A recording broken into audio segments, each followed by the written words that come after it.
はい、皆さんこんにちは、コウジです。それでは、アフターエフェクトの初心者講座ということで、基本的にはこの動画は初めて AE を触る人のための動画になっております。この動画から順番に見てもらえれば、AE の基本が理解できる内容となっております。こちらが今回話す内容です。最初に AE 全体のことを少し話して、本題のプロジェクトパネルについて説明します。ですが、本当の最初の動画なので、必要な映像に関する基礎知識などもその都度挟んで説明させてもらってます。今回の動画をさらっと見て、After Effects というソフトをイメージしてもらえればと思っています。早速 AE を立ち上げて AE のユーザーインターフェースを見てみましょう。ユーザーインターフェースとは操作画面のことです。AE を覚えるには AE の操作画面を覚えることが最優先事項ですので、操作画面を一通り順番に説明していきます。AE の操作画面は数種類のパネルと言われるエリアに分かれています。その中でも作業の中心になるのがプロジェクトパネル、コンポジションパネル、タイムラインパネルの3つです。この3つのパネルは常に表示しておく必要があるパネルです。ちなみに今見ているレイアウトはメニューバーのウィンドウ、ワークスペース、すべてのパネルにした場合の画面です。このレイアウトだと左上にプロジェクトパネル、その右にコンポジションパネル、一番下にタイムラインパネル、そして画面の右端にその他のパネルが並んでおります。まずこの3つのパネルを説明します。プロジェクトパネルは読み込んだ素材を管理するエリア。コンポジションパネルはプレビューするエリア。タイムラインパネルは読み込んだ素材を配置して編集するエリア。ざっくり言うと、左上のプロジェクトパネルに素材を読み込んで、上のコンポジションパネルで映像を確認しながら、下のタイムラインパネルでアニメーションをつけたり、エフェクトをかけたりして映像を作っていきます。この3つのパネルに必要なパネルを2つ追加します。メニューバーのウィンドウからエフェクトコントロールパネルと連打球パネルを追加します。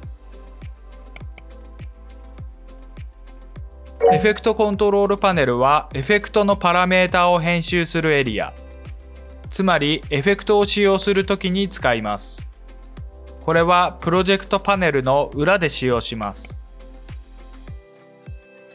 連打球パネルは動画の書き出しを設定するエリア。画面下のタイムラインパネルの裏で使用します。普段基本的にこのレイアウトで作業して、今追加したエフェクトコントロールパネルと連打球パネルは裏に隠しておいて必要な時に使いましょう。各パネルは自由に配置できます。パネルの間の境界にマウスポインターを合わせてドラッグしてパネルの大きさを変えたり、タブをドラッグして配置を変更したりできます。このように別のエリアに移動したり、間に配置したりできます。エフェクトコントロールパネルを頻繁に使う場合、プロジェクトパネルとタブで切り替えるのすら煩わしい場合があります。そんな時は、エフェクトコントロールパネルをプロジェクトパネルの横に出して使用すると使いやすいでしょう。これが基本のレイアウトになります。多くの人がこのレイアウトで作業しています。この計5つのパネルの配置を基本にして、その他のパネルのところに適宜必要なパネルを配置して使いましょう。このレイアウトに慣れてきたら自分のやりやすいレイアウトで作業しましょう。ワークスペースの保存は好きなように配置した状態でメニューバーのウィンドウ、ワークスペース、新規ワークスペースとして保存で保存できます。ワークスペース名を入力して OK を押します。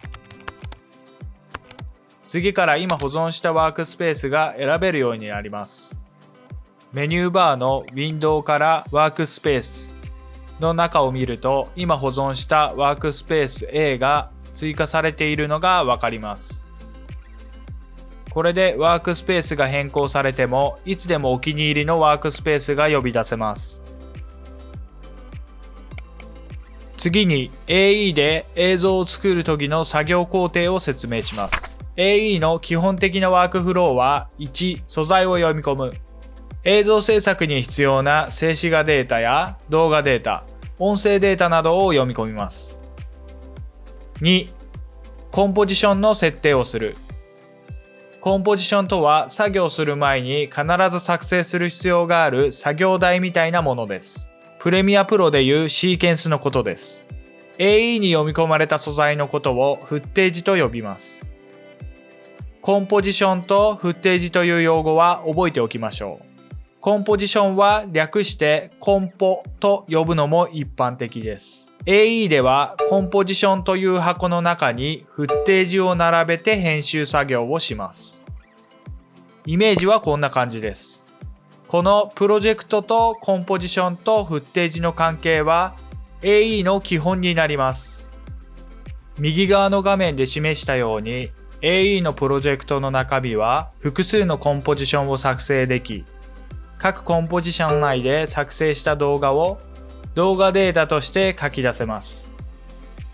さらにこのようにコンポジションの中にコンポジションを入れて、コンポジションを一つの素材として扱うこともできます。Photoshop のグループのように扱えます。After Effects はプロジェクトを保存して管理をしていくのですが、プロジェクト内はフッテージとコンポジションで構成され、フッテージをコンポジションという箱の中に入れて映像を作り、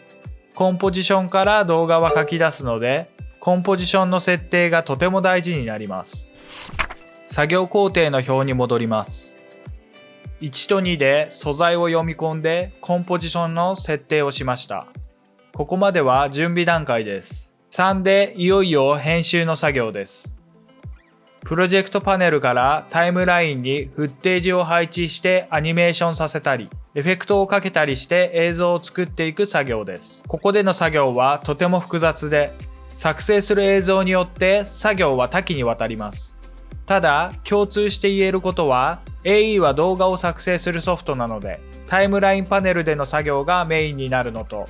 AE で複雑な表現をしようと思うと、やはりエフェクトを使用するので、エフェクトコントロールパネルを頻繁に使います。そして最後に4番、レンダリングをします。レンダリングとは書き出しのことです。ここでは実際にコンポジションで作った映像や静止画をデータとして書き出します。という流れが AE の基本のワークフローです。この中で今回は一番最初の1、素材の読み込みをしながらプロジェクトパネルについて説明していきます。AE の作業は素材を読み込むことから始まります。プロジェクトパネルはインポートした素材を管理するパネルなので、素材の読み込みの作業に深く関わってきます。それではやっていきましょう。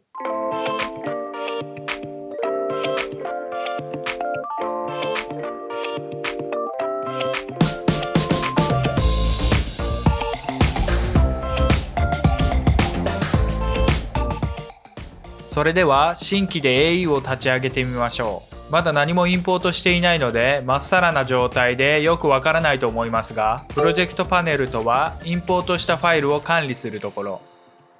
つまり、フッテージや作成したコンポジションを管理します。AE では静止画、動画、音声ファイルがインポートできます。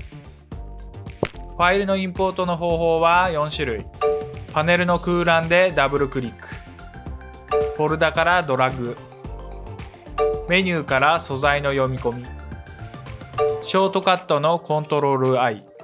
順番にやっていきましょう。まず、プロジェクトパネルの空欄をダブルクリックで写真をインポートします。これが一番簡単でおすすめです。今読み込んだ JPEG ファイルとは静止画像データの形式です。プロジェクトパネルの上部には今選択中のフッテージのサムネイルとファイル情報が表示されています。次はエクスプローラーからドラッグ。MP4 とは動画ファイルの拡張子です。ファイル情報ではこの動画が 1920×1080 のフル HD サイズで10秒14フレームの長さの動画であり、24fps と書いてあるので、この動画が1秒間に24枚の静止画で構成されている動画であることがわかります。ちなみに左側のサムネイルは動画の最初のフレームが表示されています。次は少し面倒ですが、メニューバーからファイル、読み込み、ファイル、連番ファイルをインポートしてみましょう。連番ファイルとは連番名がついた静止画ファイルのことで、画面では JPEG ファイルの末尾が5桁の連番になっていると思います。静止画ファイルの末尾が連番になっていると、結合して動画ファイルとして読み込むことができます。連番ファイルを動画としてインポートするには、読み込むときに連番ファイルの頭の1枚を選択して、JPEG シーケンスにチェックを入れてインポートします。シーケンスにチェックを入れれば、連番ファイルを動画としてインポートできます。ちなみにこのファイルは Google Earth Pro から書き出した地図の連番ファイルです。中身を確認すると動画として読み込まれています。次はショートカット Ctrl+I でインポート。ショートカットキーを使えば、今方法3で操作したメニューバーから実行するやり方をキーボードで操作できます。初期状態で割り当てられているショートカットを見てみましょう。編集からキーボードショートカットを押します。キーボードの I 部分をクリック。ファイルの読み込みはデフォルトで Ctrl+I に設定されています。インポートの I です。ここでショートカットキーを変更することもできますが、僕はプレミアプロと違い、アフターエフェクトのショートカットキーはデフォルトからほとんど変更していません。はじめは変更せずにデフォルトのショートカットを覚えた方がいいと思います。理由は AE のショートカットはデフォルトで十分うまく割り当てられているのと、自分用にカスタマイズしすぎると自分の AE 以外で触るとき困るからです。逆にプレミアプロの編集作業は限られたコマンドを頻繁に切り替えて使うので、効率アップのためにショートカットをカスタマイズしています。ショートカットについては完全に慣れなので、今はこんなに覚えれんのって感じると思いますが、全部覚えられます。みんなショートカットを使用しています。このコマンドよく使うなぁと思ったら、積極的にショートカットを使っていった方が絶対にいいです。それではショートカットを使ってみましょ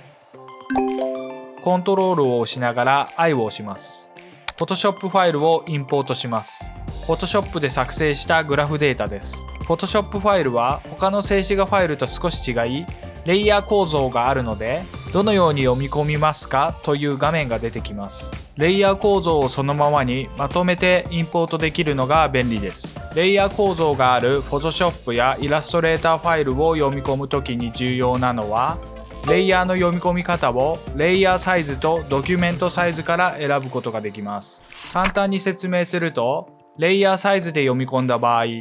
各レイヤー個々のサイズでトリミングして読み込みます。なので、レイヤーごとにサイズがバラバラです。逆にドキュメントサイズで読み込んだ場合、今回の場合、Photoshop のドキュメントサイズを 1920×1080 で作りましたので、レイヤーすべてそのサイズのフッテージとして読み込まれます。2つの読み込み方でこのような違いがありますが、今回はドキュメントサイズを選びます。このまま OK を押します。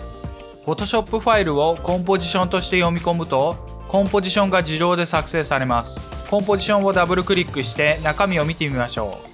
う。このファイルを Photoshop で開いた画面を右側に出します。比べてみましょ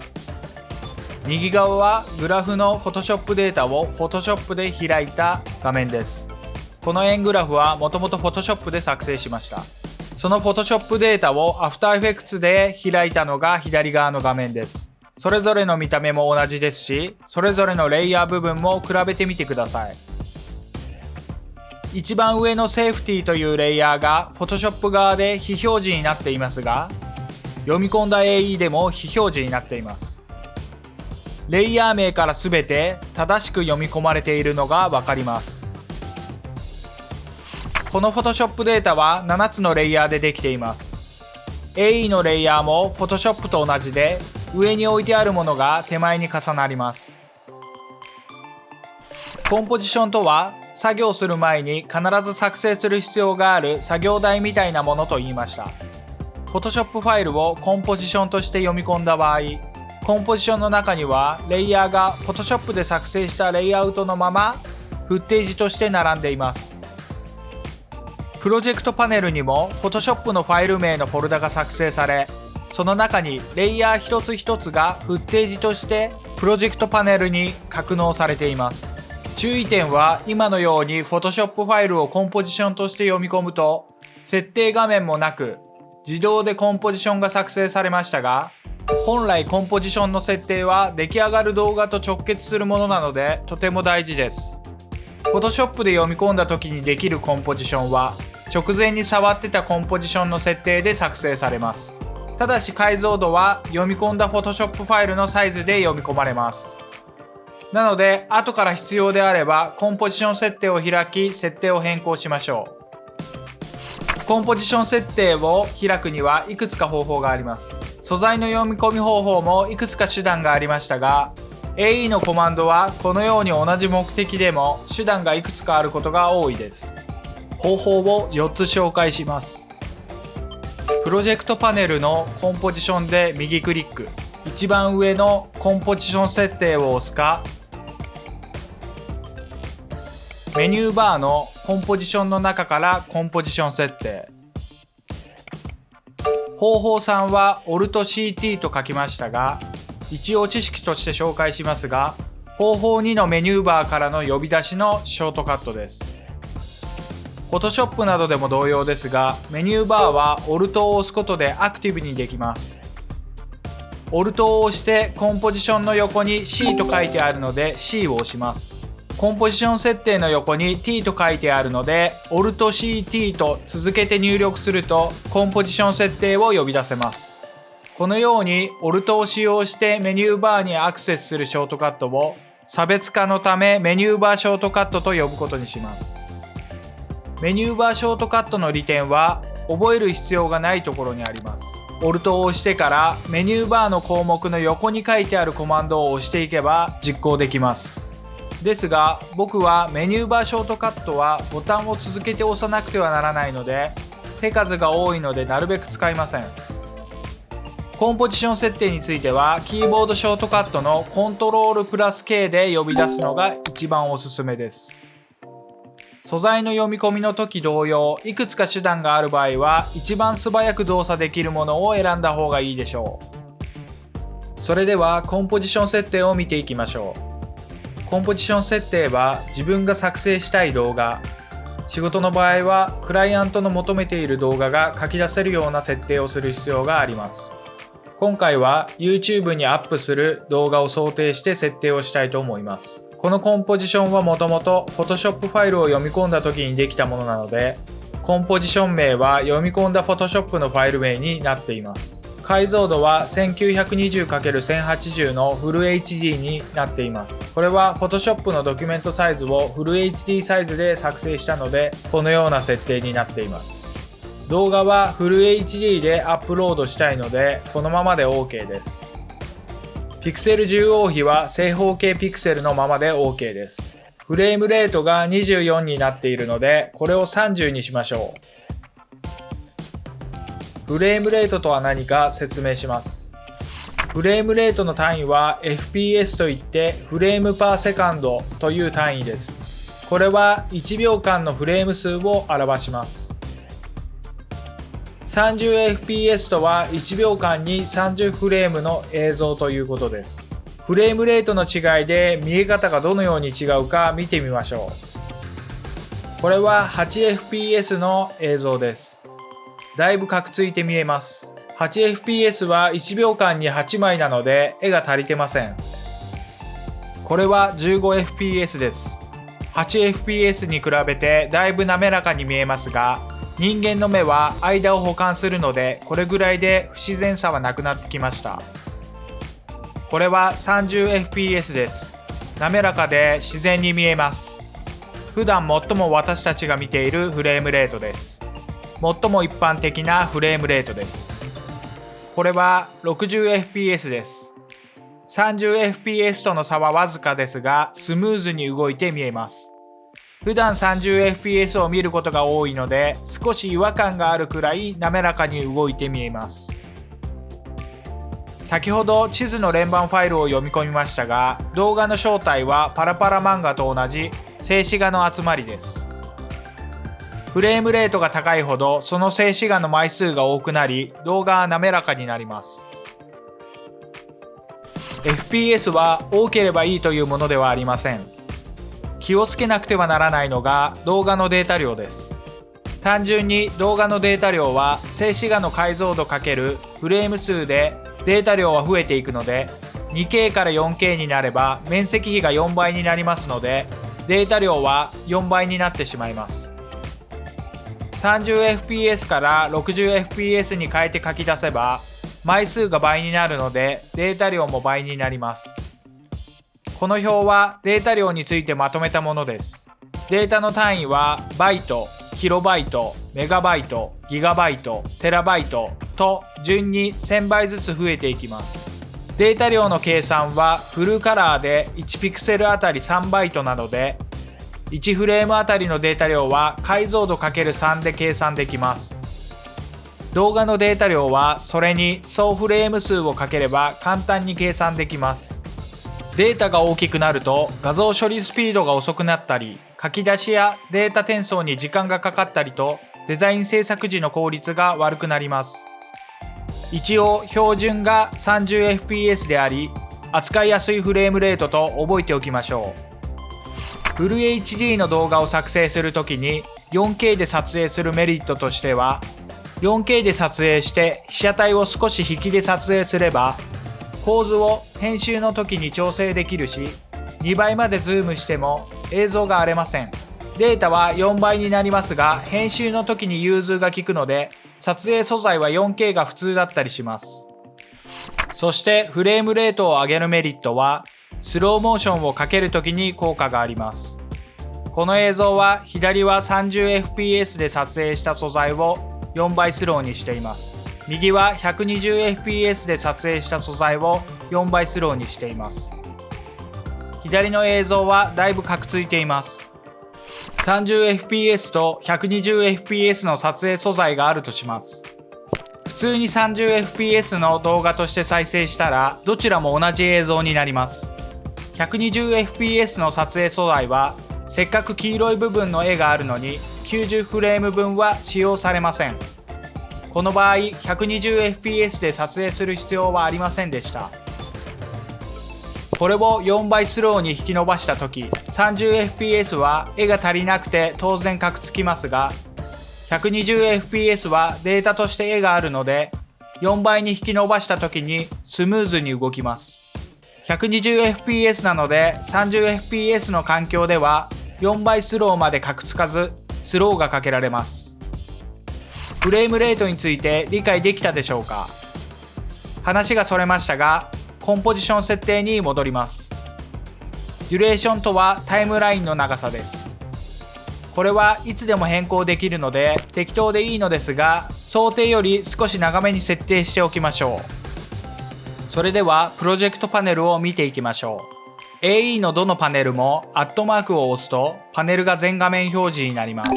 パネルの縁が青くなっているパネルが今アクティブになっているパネルです。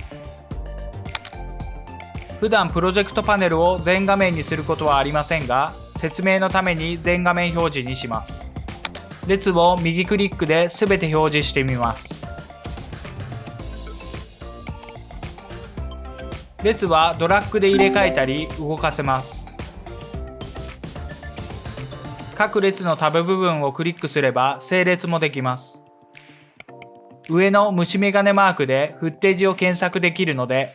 フッテージの数が多くなった時など活用しましょう。それでは順番に列の説明をしていきます。一番左のラベルは色をつけて印として使用できます。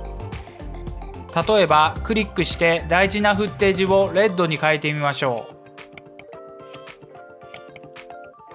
検索でレッドと入れるとラベルが赤のフッテージだけ検索されます。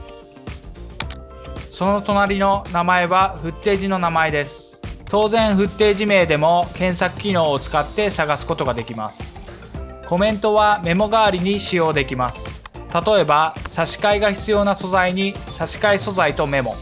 これも検索できるので差し替え素材と検索すれば差し替えるべき素材を一発で検索できます。あとは種類、これは素材の形式が記載されているのでコンポジションと検索すればコンポジションだけ表示できます。Photoshop と入れれば Photoshop ファイルだけ表示できます。このように検索機能は列の内容に記載されている文言を部分一致で検索できます。例えばここで 8.9 と入れてみましょう。そうすると一つ JPEG 渋谷フォト JPEG が検索されましたが、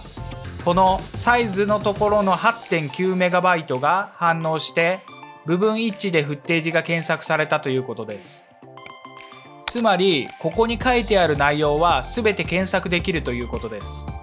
列の説明の続きをします。ここにあるファイルパスはフッテージのファイルのありかを示しています。あとプロジェクトパネルで頻繁に使用するコマンドとしてフッテージを選択して右クリックでエクスプローラーで表示、これをするとファイルパスがエクスプローラーで一発で開けます。全部の列を表示しましたが、大事なところは今紹介したところくらいです。この中で僕が普段表示させているのはラベルとファイル名、ファイルパスと必要な時コメントを表示させるくらいだと思います。このように右クリックで列の項目を非表示にできます。もともとプロジェクトパネルは狭い範囲で表示させるので多くの項目を表示させることはしません。そしてプロジェクトパネルの上部には先ほど説明したように選択したフッテージのサムネイルとファイル情報の記載があるんですが、1回使用と書いてあるここがとても重要です。これはこのフッテージがこのプロジェクト内の全てのコンポジションで使われている総回数を表しています。この BG というフッテージはどこかのコンポジションで1回使用されているということです。三角形のボタンを押せば使われているコンポジションの場所がわかります。さらにクリックすればコンポジションの使用場所にジャンプできます。この#1アンダーバーグラフアンダーバー AEカンマレイヤー7カッコ BG と書いてありますが、これは使われているコンポジション名の何番目のレイヤーでカッコ内が使われているレイヤー名を表しています。今回だと#1アンダーバーグラフアンダーバー AE というコンポジション内の7番目のレイヤーで BG という名前で使われていますという意味です。試しにこの BG というフッテージをコンポジション内にドラッグしましょう。2回ドラッグします。そうすると3回使用という風になりました。つまり同じコンポジション内で複数回使用されている場合もカウントされるということです。さらに三角ボタンで開いてみるとレイヤー789で使われているという風になっています。実際見てみても789で使われています。先ほどインポートした渋谷の写真の JPEG や地図の連番のファイルはインポートだけしてまだどこのコンポジションにも使用していません。選択してフッテージ情報を見ても何回使用という記載がありません。これらは検索のところに未使用と検索するとヒットします。これらの未使用のフッテージはどこにも使用されていないわけですから、もしかしたら必要ないフッテージなのかもしれません。動画はコンポジションから書き出すものなので、コンポジションで使われていないということは、削除しても書き出す動画に影響がないということです。これらはファイル依存関係、未使用のフッテージを削除で削除できます。このコマンドはプロジェクトパネルを整理するときに使用します。これで使われていないフッテージは削除され、プロジェクトパネルが整理されました。ププロジェクトパネル下部のボタンの説明をします。左から順番に説明します。一番左のこのボタンはフッテージの設定です。フッテージを選択してこのボタンを押せばフッテージの読み込みの設定ができます。その右はフォルダの新規作成。コンポジションパネルの整理に使いましょう。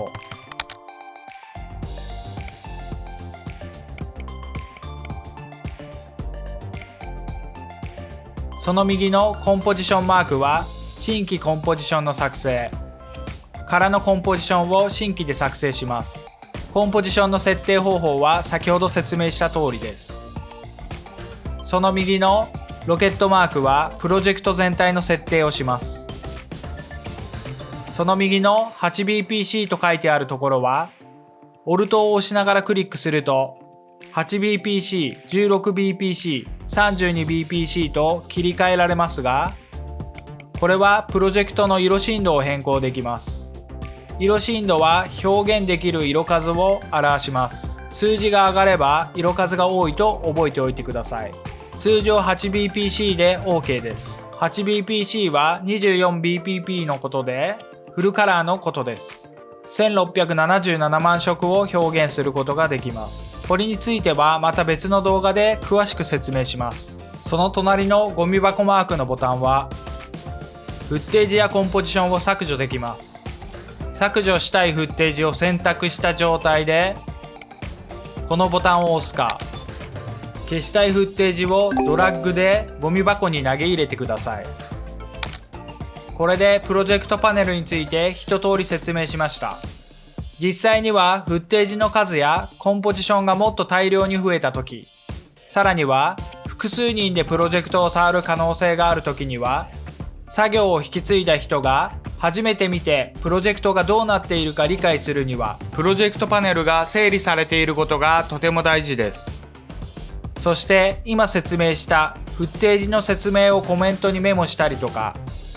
フッテージがどこから読み込まれているかとか、フッテージがどのコンポで何回使用されているかとかの情報がとても大事になります。プロジェクトパネルは素材を管理するところなので、素材のファイルパスについてもう少し詳しく説明する必要があります。ファイルパスとはファイルの住所です。ファイルのありかを示しています。どこから引っ張ってきているかです。なのでファイルパスはとても大事です。AE がファイルをどのように認識して読み込んでいるかというと、ファイル名とファイルパスを参照して引っ張ってきています。なのでファイルが移動してファイルパスが変わったらエラーが出ますし、ファイルの名前が変わってもエラーが出ます。実際にやってみましょう。デスクトップにテストフォルダを作って読み込んだファイルを移動させてみます。このフッテージをエクスプローラーで1回表示させて、写真とグラフの PSD ファイルと動画をカットしてデスクトップのテストフォルダに移動します。これで移動させました。そして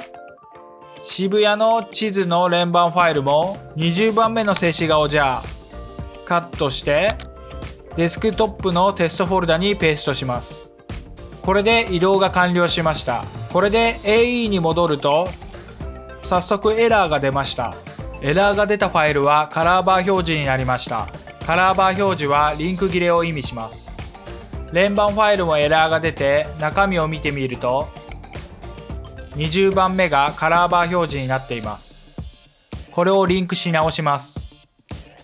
まず渋谷_photo.jpg を右クリックでフッテージの置き換えからファイルデスクトップのテストフォルダの渋谷_photo、これはコピーしたやつですね。これを置き換えます。そうすると8個の不明だったアイテムが見つかりましたと出ました。これは他のファイルもここにありましたと AE が気づいて自動的に他のフッテージも置き換えてくれました。ファイルパスを見てみるとデスクトップに変わってます。次はファイル名を変えてみましょう。テストフォルダの渋谷_photo.jpg の末尾に_A を入れます。AE に戻ります。そうすると名前が変わっただけでエラーが起きました。同じようにカラーバーに変わりました。このように AE はファイルパスとファイル名で認識しているということがわかります。名前を戻しましょう。今つけたアンダーバー A を消します。そして AE に戻るとまだ自動ではリンクしてくれません。右クリックで再読み込みをします。そうするとファイルパスを探してそこにあれば置き換えてくれます。正しくリンクされました。それではテストフォルダから元の場所に素材を戻しましょう。デスクトップのテストフォルダからカットして元の場所に貼り付けます。そして連番ファイルの20番目の地図も元あったフォルダに戻します。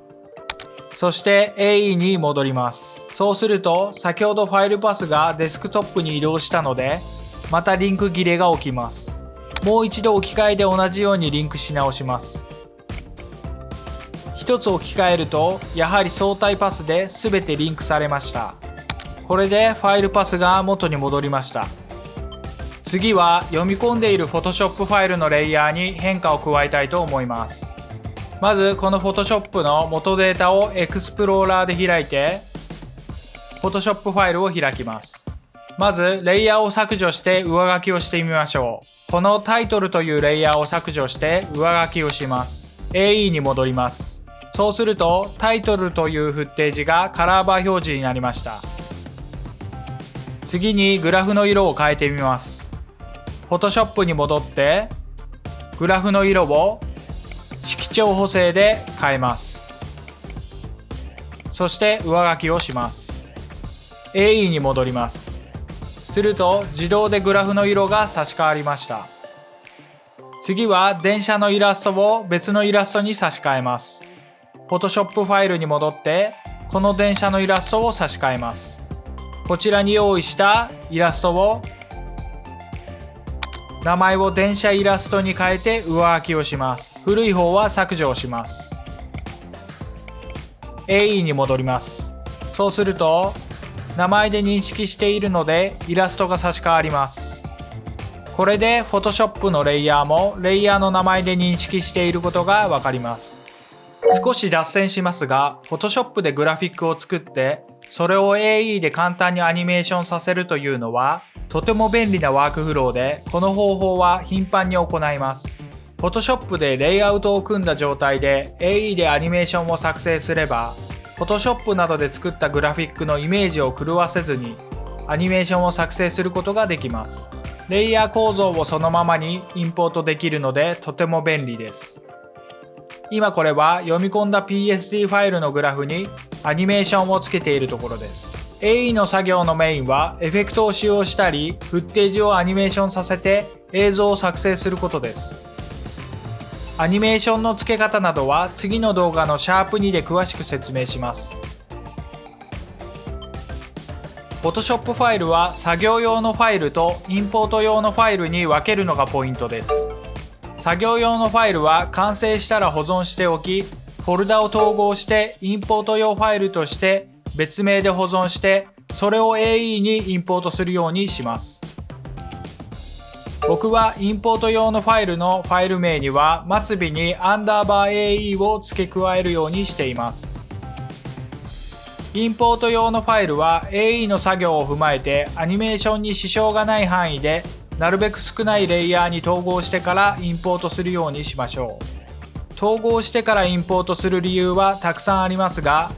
単純にフッテージ数がとんでもない数になりますし、Photoshop と AE は同じソフトではないので不具合がどこに生じるかわかりません。仮に統合しないで作業用ファイルをインポートしてみましょう。こちらが作業用 Photoshop ファイルです。アンダーバー AE がついている方がインポート用の Photoshop ファイルです。作業用のファイルを読み込んでみましょう。Photoshop のレイヤーで使用していたフォルダはコンポジションとして読み込まれました。なのでグループの数だけコンポジションが増えます。このグラフは簡単なグラフィックなのでレイヤー数も大したことないですが、複雑なグラフィックの作業用ファイルをそのまま読み込むとレイヤー数がとんでもないことになります。PSD でグループの階層を深く作成すると AE で読み込んだ場合コンポジションの階層も深くなります。そもそも読み込んだ AE の方を見ると画面が緑になっています。これは何か不具合で正しく読み込まれていない証拠です。今回の不具合の原因は Photoshop のフォルダのマスクが原因です。Photoshop で作成したフォルダにかかっているマスクやレイヤースタイルは AE に読み込んだ時に無効化されてしまいます。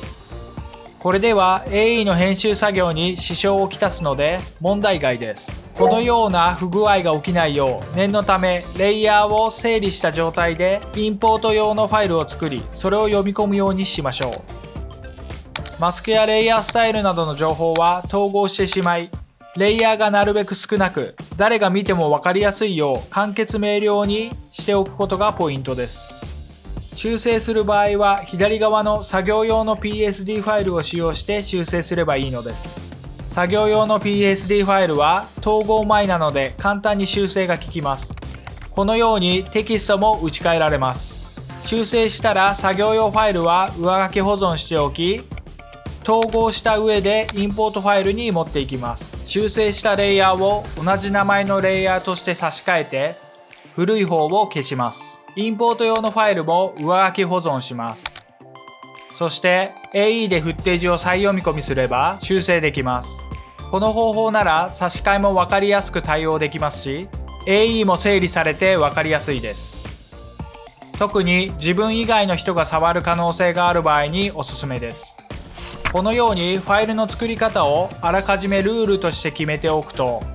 人が作ったファイルでも混乱することなく作業できます。今回の Photoshop の管理方法は実際に僕がテレビ局で CG を作っていた時のワークフローです。テレビ局では作業する人間の入れ替わりも多いですし、24時間急ぎの修正も多いので引き継ぎがとても大事だったり、自分が作業したプロジェクトも他の人が触る可能性が大いにあるので、組織としてのプロジェクト管理というのがとても大事でした。今回の作業に使用したグラフのようなグラフィックはテレビ局では日常的にある作業です。レイヤーがある Photoshop をベースにしてレイアウトを決めて AE で動きをつけるというワークフローはまず最初に基本として覚えておくべきです。